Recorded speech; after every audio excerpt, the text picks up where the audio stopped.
buzima hari byiza tubona tukabifata nk'ibisanzwe, rimwe na rimwe tukumva ko byari bikwiye no kubaho, nyamara burya hari Imana isumba byose ibikora, yitwa Uwiteka Nyiringabo,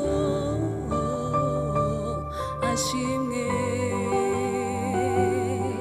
Amaso yacu yabonye byinshi, amatwi yacu yumvise byinshi, intambwe zacu yazaguriye kumukorera,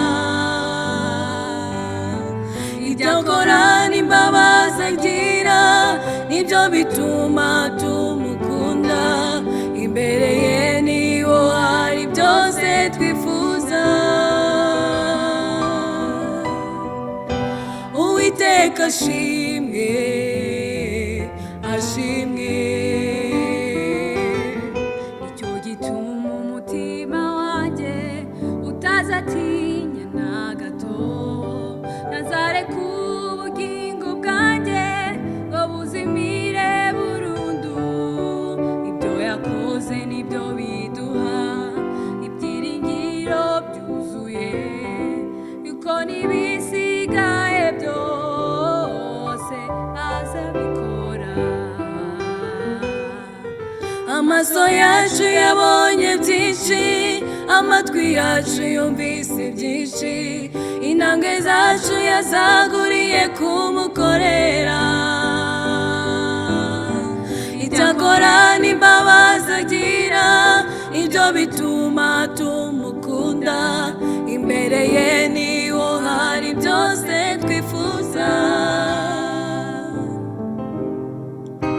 Uwiteka ashimwe, ashimwe.